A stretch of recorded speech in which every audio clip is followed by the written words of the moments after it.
nhớ rằng ý chồng cái gì hồi nó đã cho nó mà lên thì sĩ gì bé thì nhờ thì thành bé hiện nó bé còn bé thì học nó nhở giờ thì chỉ muốn nó chỉ thế này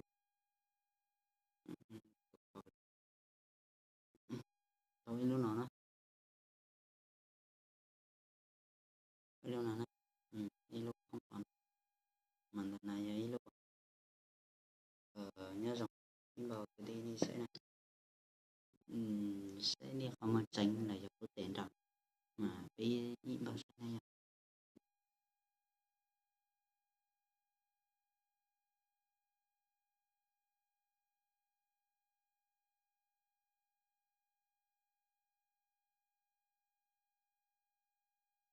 nhớ sao thế này thì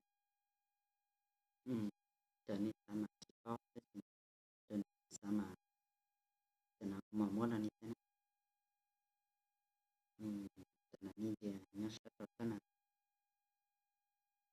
có tiền là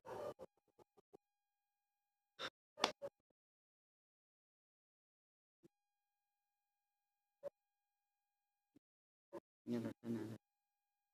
hồi nào biết đâu rồi này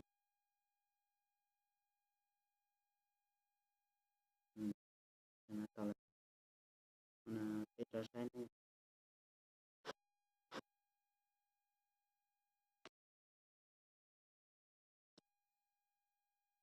trở nên biết sai nhớ cái thế này ni bao nhiêu rồi sai này giờ cái gì nhớ rồi sai này rồi lại còn nào mà cái hậu lịch ra giờ nên đợi thì nó không có thì giới ra hết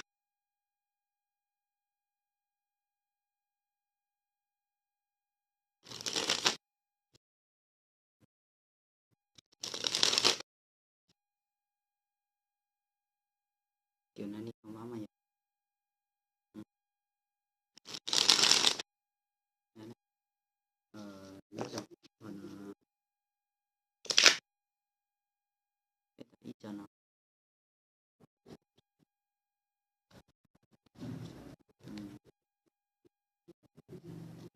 cho bài nó như vậy là nó mà chỉ mua cái này nó mà tôi lấy từ mà tôi chọn ý tôi bài thì đơn giản từ nó đấy à từ nó đấy à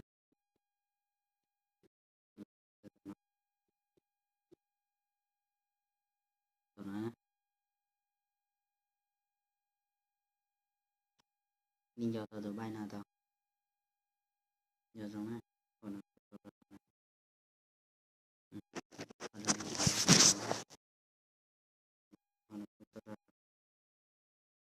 xong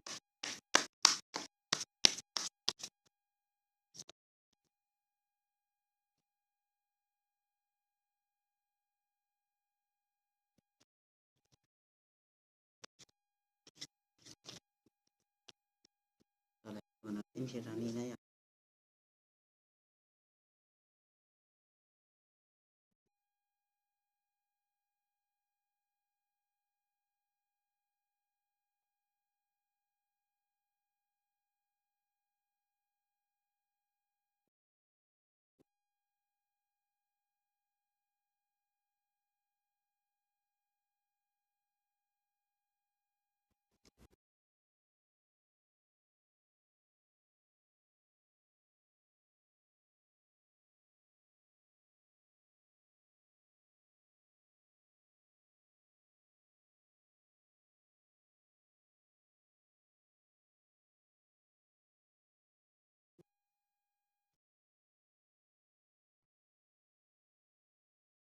nhân rộng còn nó cái tên kia tao là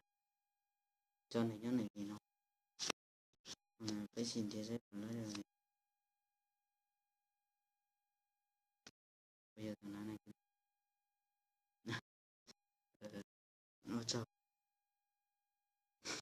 thế giờ nên còn gì chơi tao cái xin nó có hồi à nó nhỉ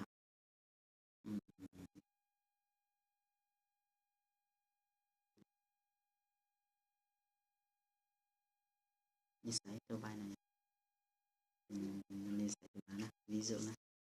nisai từ nó uchipo này chinker còn mất cho rồi nó mất cho đi mất cho thời gian này đi một con mất cho thời gian này mất cho thời gian này còn này của có thể sau này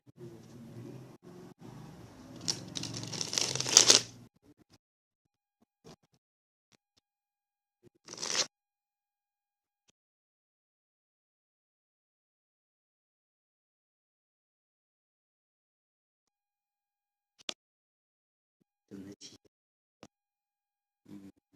nhà li mà sẽ thì giờ nhé li còn này nếu mà là đi thì đi giờ này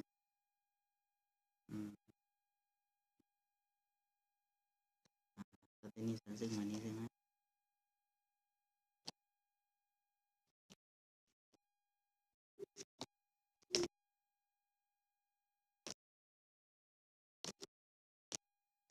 để này là cái món cho nó biết tốt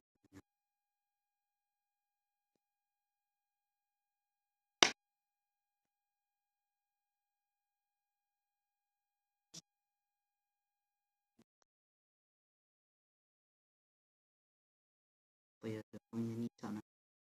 này rồi xin này mình xin đi sau chơi